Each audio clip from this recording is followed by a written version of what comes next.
Coach McCartney. Coach, just your overall feelings on how the film turned out. I was thrilled with the way it turned out because they asked me a lot more questions than showed up on the screen. And, you know, I had enough controversy, you know. So I thought they really did a good job of balancing faith in football. Was there anything else you were hoping would be portrayed more? Not really. You know, in all fairness, I didn't know what they were going to say. You know, I didn't have any preparation for this is what we're going to talk about. It was wide open, and I didn't know because they're coming from out of town. I didn't know where they were coming from. You know, so when it was over, I was relieved. Bring back a lot of memories for you watching it? It does. It does. You know, having been here, this place is amazing.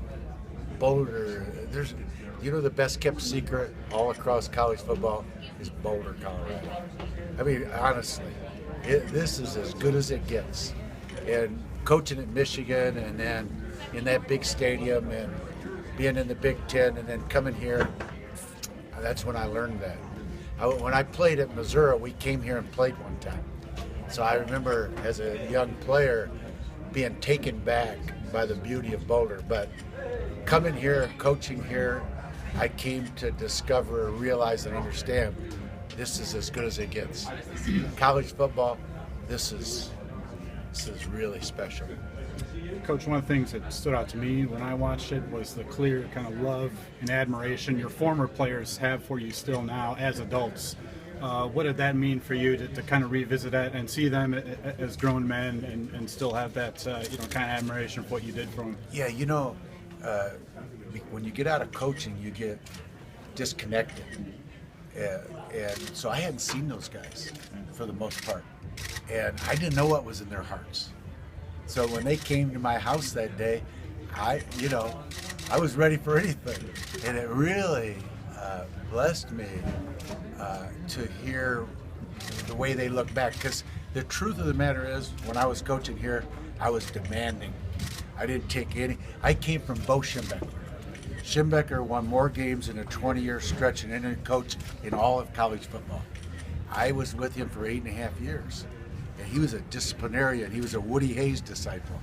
And so when I came here, that's who I was. And so for the players to adjust to that, because they don't get that in high school, and then look back on it the way they did, that really surprised me. And it really encouraged me. Coach, in the film, you made it seem like recruiting Boulder is as simple as just selling Boulder. Is it really that simple? Get them to fly into Denver and then come on that drive and then that about a mile out when you overlook, just stop there. I used to pull the car over there and I would get them out of the car and I'd say, look down there. Is that an oasis? Does it get any better than this? You know? And then when they came down, they felt like they were coming in on a place.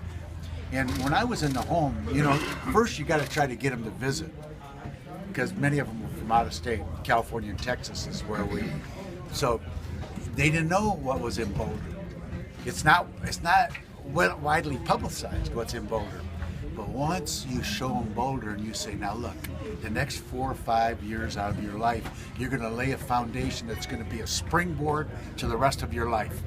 Is this not the place to launch? You know what I mean?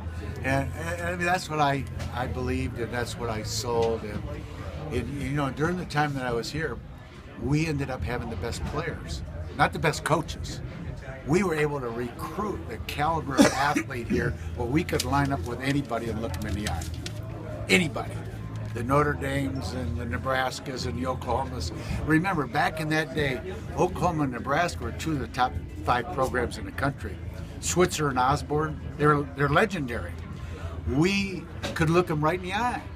Well, that didn't happen right away, but Boulder did that. Being in Boulder did that, and it should still do it. Coach, I know you want to be careful with another coach and judging or talking about another coach. But what have you seen in Coach McIntyre and the difficulty of the rebuilding program that he was given and where they are now in that progression? What Coach McIntyre is going through, I went through. My first 3 years, we won 7 games. We had to start over. When you keep turning over coaches, what people don't realize, what the media doesn't realize, in my opinion, is you have to start over. You don't have any. Let's say I come into your home and recruit your son, and I tell you the plans that we have for him, and then they fire me. What does that do to that kid and that family? They don't know who to trust.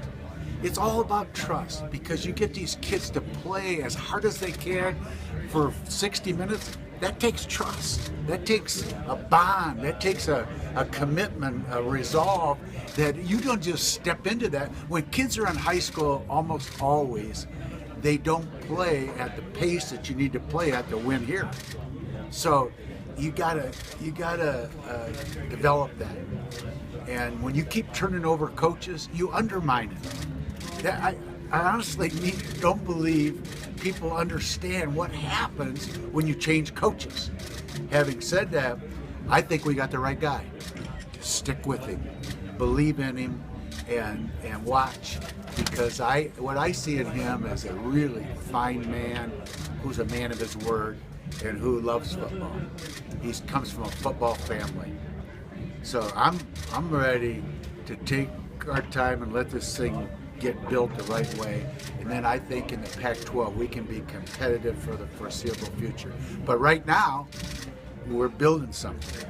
So the reaction from the players has been overwhelmingly positive. They changed their uniforms to the classic uniforms this weekend. What does that mean for you? That really encourages me. You know, I'm 75. People that know me well call me over the hill Bill. Okay? I mean, I'm toast. And so when you go in and you talk to a team, these kids are between the ages of 18 and 22. You hope that you can still connect, that you can still relate, that they don't say, get that old guy out of here, you know? And so it encourages me that they are wearing a uniform today that they weren't normally going to wear today, and that they kind of have a resolve about this. I was hoping to get them to do that, because this team we're playing today is really good.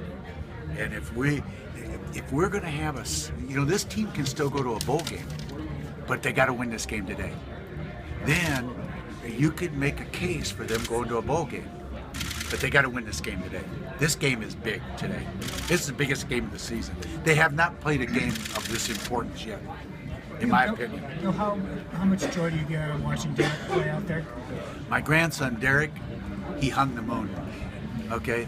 He's studying to be a doctor.